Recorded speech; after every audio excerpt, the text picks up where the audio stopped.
25 innovative 1960s products that completely flopped. The 1960s were a golden age of invention. Jetpacks, color TVs, frozen dinners. An era where the future seemed just around the corner. Companies launched products faster than a lava lamp at a groovy party, but not all of them succeeded. For every breakthrough, there were odd, impractical, or catastrophically failed products that vanished overnight. Today, we'll look back at the most memorable product failures of the decade and why they couldn't survive. Kellogg's Concentrate. Stepping into a vibrant era where everything leaned towards the future and science, the idea of a super-efficient, nutrient-dense breakfast was born. Kellogg's, with the vision of a giant in the food industry, introduced Kellogg's Concentrate in 1959. Looking at the packaging, one could immediately imagine meals for astronauts conquering space, and this product was aimed at health-conscious individuals who were always seeking optimization in their daily nutrition. The promise of a superior breakfast quickly met with a harsh reality. The biggest problem lay in its very design. The cereal flakes were too small and too dense. They were so small that you could only get a tiny amount on your spoon, making it feel like you hadn't eaten anything at all. To feel full, users had to pour regular cereal on top, which completely defeated the purpose of a concentrated product. Then there was the flavor, which was a sad story. Many described it as tasting like slightly sweet cardboard, a far from pleasant experience. It didn't blend well with milk. Instead, it quickly turned into a mushy lump, losing its original texture. Amphicar.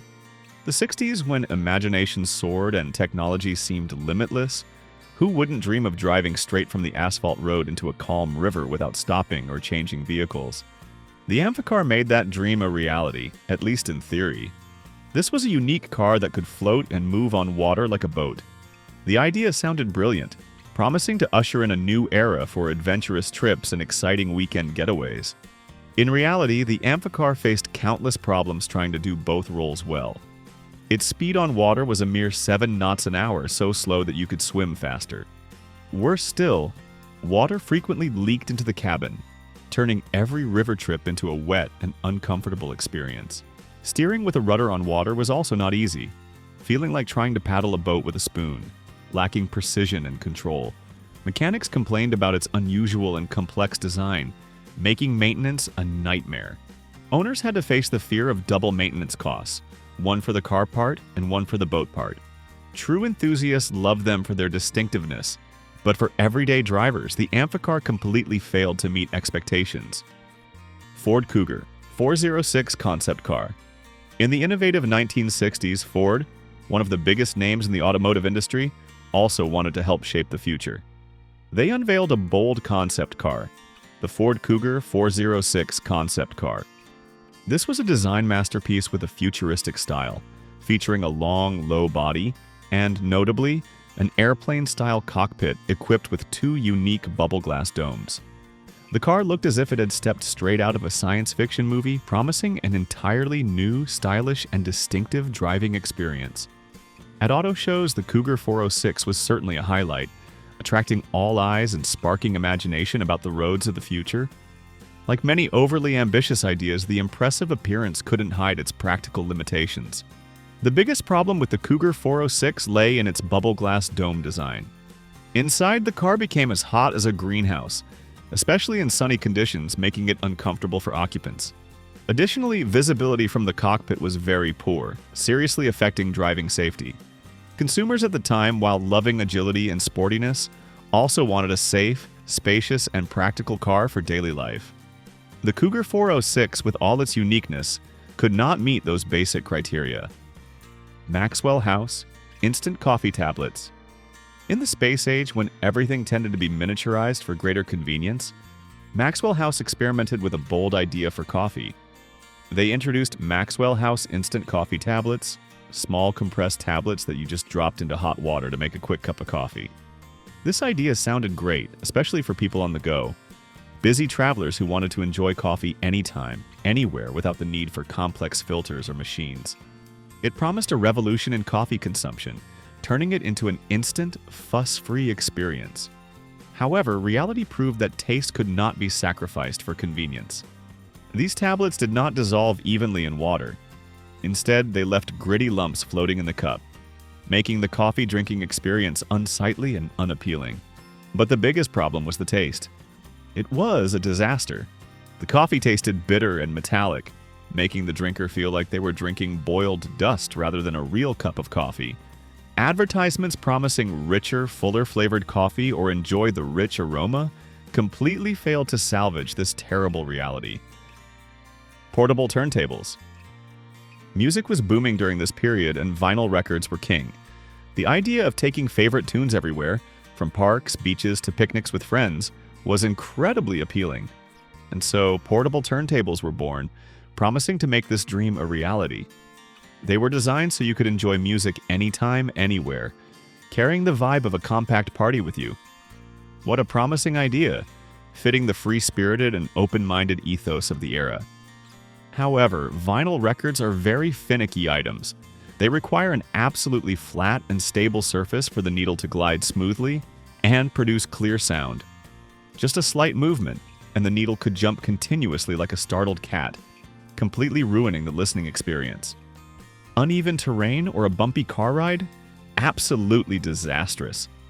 Not only that, but the batteries of these devices didn't last long, often interrupting the fun. The sound quality was small and weak, unable to reproduce the vibrancy listeners expected from vinyl. The so-called cool factor quickly faded when people realized its inconvenience and impracticality. The dream of carrying a personal music library everywhere became a big disappointment. Looking back at these products, are you surprised? Do you remember any items from the 60s you once wanted to own? Share your story in the comments. Crossley record player TV combo. In an effort to save space and bring modern style to living rooms, Crossley came up with what seemed like a very clever idea in the 1960s, combining two favorite entertainment devices into a single unit. They created a record player stacked on top of an integrated television. This design looked very sleek and promised to be the centerpiece of any room, solving the problem of space in modern homes. In theory, it was a perfect combination, offering maximum convenience for users. However, it didn't take long for consumers to discover the inherent problems of this design. First, and perhaps most annoying, was the vibration. The turntable of the record player absorbed vibrations from the television below, causing records to skip or sound to be distorted, completely ruining the music listening experience. Conversely, signals from the TV also interfered with the sound quality of the record player, creating unpleasant static. Adjusting one device often messed up the other, creating a vicious cycle of frustration. Moreover, if one component broke, you had to take the entire unit in for service. Corfam, Dupont, synthetic leather shoes. In the early 1960s, chemical giant Dupont introduced a groundbreaking material they believed would revolutionize the footwear industry: Corfam, a synthetic leather substitute. They proudly advertised Corfam as shiny, durable, and incredibly smart, fitting the space-age style.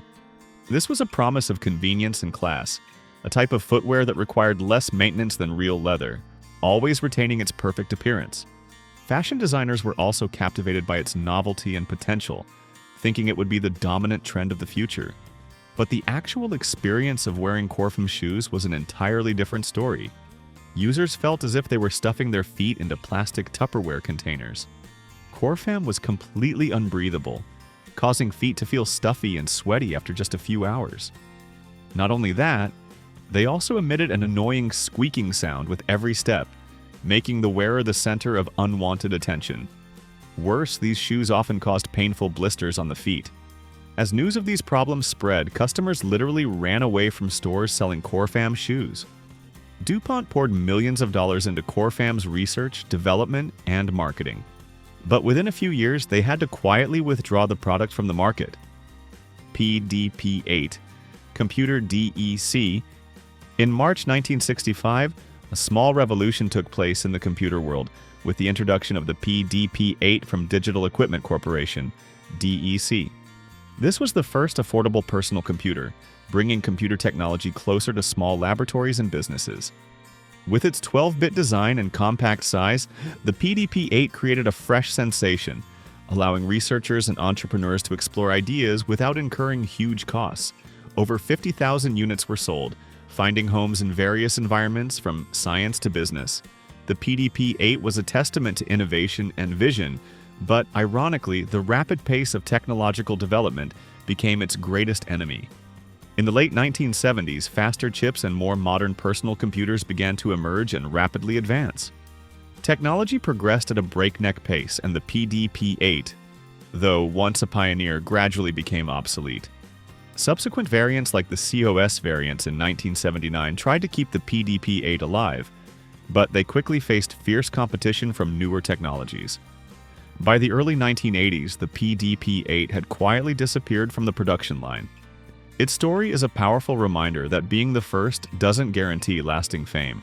Technology moves at a pace that's almost impossible to believe, and breakthroughs once hailed as revolutionary can be surpassed in the blink of an eye.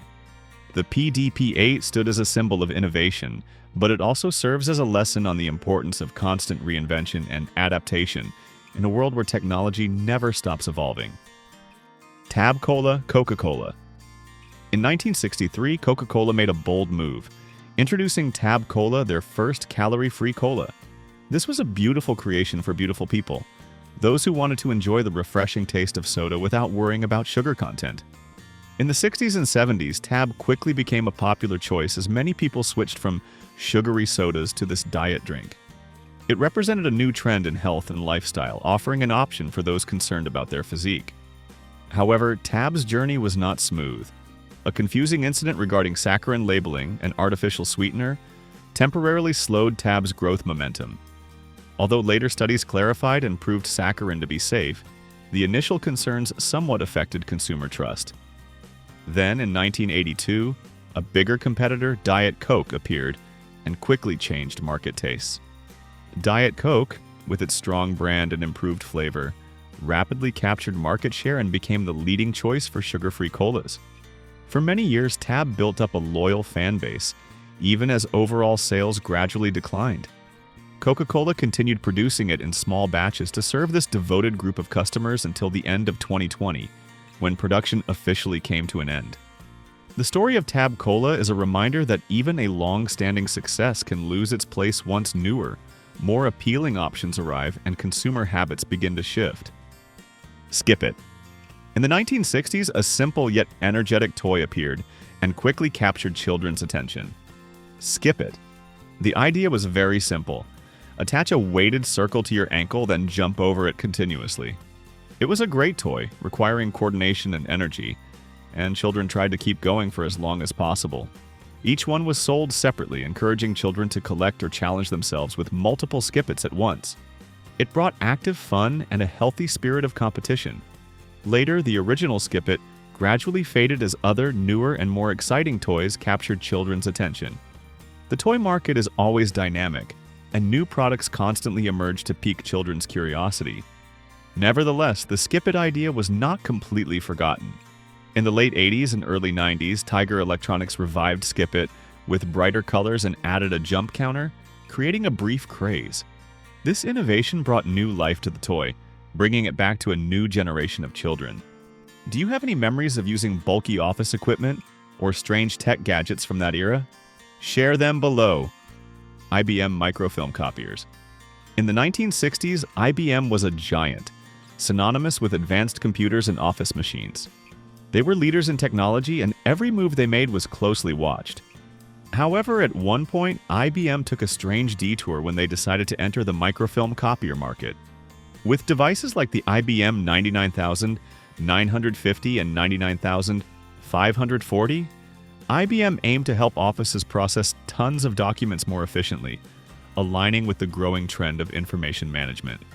This was seen as an advanced solution for storing and retrieving documents neatly, saving space. But the truth was that these machines were a disaster in terms of user experience. They were bulky, confusing, and much harder to use than a typewriter with a broken ribbon. The complex interface and cumbersome operating procedures left users feeling confused and frustrated. Customers did not see their true appeal or benefits, and thus these machines never truly gained acceptance. Read-O-Matic. A company came up with what seemed like a very clever idea to help people read faster in the 1960s. Read-O-Matic. This was a compact reading aid with a sliding window that moved across lines of text to help readers track speed and was supposed to increase their reading speed. Sounds promising, doesn't it? It seemed like the perfect solution for students, book lovers, and professionals wanting to improve their reading skills, promising a revolution in knowledge acquisition. However, the Read-O-Matic had a big problem. It was very noisy. That small sliding disc produced an annoying scratching sound with every movement, and it didn't slide smoothly at all. Instead of helping readers focus on the content, the noise and jerkiness of the device were distracting, making them feel more annoyed than enlightened. Its primary purpose was to assist, but it became an obstacle. Furthermore, manually adjusting the reading speed completely negated the point of having an automatic aid. Sinclair Micro FM. Sinclair, a company known for compact electronics, dreamed of the future of portable radio in the 1960s. They launched the Sinclair Micro FM, a miniature FM radio, so compact it could be carried like a pack of gum. Sounds great, right? The idea was that you could clip it to your shirt and listen to music anywhere, anytime. A symbol of convenience and personal style. It promised to revolutionize how people listen to radio, but once people started using it, the magic quickly faded. The sound of the Sinclair Micro FM was very weak, making listening to music difficult and unsatisfying. The signal constantly dropped and it picked up more static than actual music. While it might have looked cool clipped to a shirt, its operating quality wasn't enough to keep users engaged. The interrupted listening experience and poor sound quality quickly disheartened users. People wanted to go back to bulkier radios that at least worked effectively. Despite its pioneering idea, the Sinclair Micro FM failed to deliver a quality audio experience. Its compact design could not compensate for poor performance. Sinclair Stereo 25. After the failure of the Micro FM, Sinclair was not discouraged. Not long after, they continued to experiment with another compact product aimed at revolutionizing home audio, the Sinclair Stereo 25. This was a sleek, compact, affordable box that promised to deliver quality stereo sound to everyone, making the dream of a modern home audio system more accessible than ever. On paper, it seemed like a breakthrough in affordable audio technology, an opportunity for everyone to enjoy high-quality music. However, a serious problem lurked beneath the surface. The Sinclair Stereo 25 was released at a time when the world was facing a global transistor shortage. This forced Sinclair to use inferior components, and that was clearly reflected in the product's performance. The sound was crackly, the knobs were loose and easily broke, and many units stopped working just months after purchase. Music lovers were not impressed, and audiophiles ridiculed its poor performance. The Sinclair Stereo 25 seemed like a breakthrough in affordable audio technology, but in reality, it was more like a flawed DIY kit. Clackers. Dangerous toy. Clackers were the ultimate toy for kids who loved noise and adventure in the 1960s. You would hold a string with two acrylic balls at either end and swing them hard to make them hit each other, creating satisfying clack, clack, clack sounds. The louder, the better, that was the kids' motto. Children everywhere loved them, as they provided a thrill and an energy release. It was an addictive toy, grabbing everyone's attention. Did you realize this toy had a problem? Those balls were not durable. Hit them hard enough, and children always did. They could shatter like glass, sending sharp fragments flying through the air. The result was eye injuries, bruises, and flying plastic pieces that turned this toy into a safety nightmare. The American Standards Association even required clacker packaging to carry a warning label that the balls could be dangerous if damaged. Ultimately, authorities had to intervene and ban clackers, but not before thousands of children had proudly left a mark or a bruise on their bodies. Surely many of us have memories of strange, even dangerous toys from childhood that our parents warned us about but we still adored. Are there any toys from your childhood that, looking back now, you find truly dangerous? Tell us about them. Fizzies drink tablets. Fizzies were small tablets that you just dropped into water to create an instant soda. Sounds exciting, right? They fizzed like magic and turned plain water into something colorful and sweet. Kids loved the idea, as it offered a fun and unique experience, a homemade drink. This was a great convenience, promising to replace bulky soda bottles. But problems arose when they actually tasted them. The flavor of Fizzies was very odd. The sweetness unnatural, and many said it reminded them of cough syrup. It's a shame a good idea was ruined by the taste. Early versions of Fizzies were made with cyclamates, an artificial sweetener later banned due to health concerns. Although there were subsequent formula improvements, the taste still didn't get better, still failing to win over consumers' palates. People quickly realized they'd rather drink real soda. Fizzies gradually lost their fizz and faded into obscurity. 8-track tapes were once expected to change the way we listen to music, especially in cars. You could simply insert a tape into the player and enjoy uninterrupted music without having to flip or adjust anything. This sounded revolutionary at the time, a big step up from having to change vinyl records or cruder cassette tapes. For a short while, it truly was, offering unprecedented convenience for drivers who wanted music on the road. Not long after its launch, 8-track quickly revealed many fatal flaws. Tapes often skipped, jammed, and worst of all, the adhesive tape loop would get stuck mid-song, completely ruining the listening experience. The sound quality was also not good, often distorted or unclear. The most frustrating thing was that you couldn't fast forward or rewind. You were stuck listening to music in a predetermined order, whether you wanted to or not. People were frustrated when their favorite songs were cut off or skipped in the middle. Hippie sippy candy. In the turbulent 1960s, when youth culture and drug issues were a societal concern, a candy product appeared with a truly strange and controversial idea. This was Hippie Sippy, a type of small, colorful candy tablet contained in a tiny plastic syringe. The idea was for children to sip the candy like a drink, bringing novelty and fun. The biggest problem lay in its external appearance. It looked too much like drug paraphernalia. At a time when society was in a panic over youth culture and drug use, giving children fake syringes was not well received. Parents were outraged, seeing it as irresponsible and insensitive on the part of the manufacturer. Stores quickly pulled the product from shelves, and Hippie Sippy was banned from production almost immediately after its launch. An idea that seemed harmless to the manufacturer could become a negative symbol in the eyes of the public. The story of Hippie Sippy is a reminder of the importance of understanding the socio-cultural context and community sensitivities when introducing a product. Space Food Sticks. Space Food Sticks were initially created to provide nutrition for astronauts in space, offering a convenient and efficient eating solution. They were later introduced to grocery stores with the idea of allowing children to snack like astronauts. Shaped like small brown sticks, these chewy candy bars came in cosmic flavors like peanut butter, caramel, and chocolate. They were marketed as high-energy, futuristic snacks, sparking children's imaginations about space adventures. Once you tasted them, everything quickly went downhill. Their texture was strange, chewy like rubber. The flavor was bland, waxy, and they left a strange film in the mouth. Children expected space-age candy bars to taste great, but what they got was bland, persistent disappointment. Some sticks even stuck to teeth like glue, making them unpleasant to eat. NASA quietly moved on to better space snacks, and Space Food Sticks disappeared from shelves by the late 70s. The dream of an astronaut's meal couldn't compete with the demand for a delicious snack on Earth.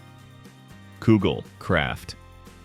Kougall was a unique peanut butter version from Kraft, an attempt to bring novelty to a familiar food.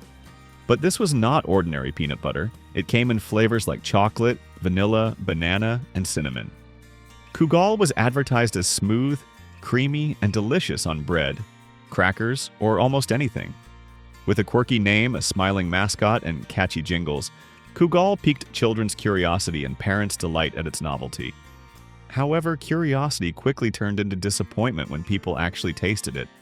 The texture of Kougall was very greasy, creating an unpleasant mouthfeel. The flavor was strangely sweet, like a candy pudding pretending to be peanut butter. The banana flavor was particularly odd.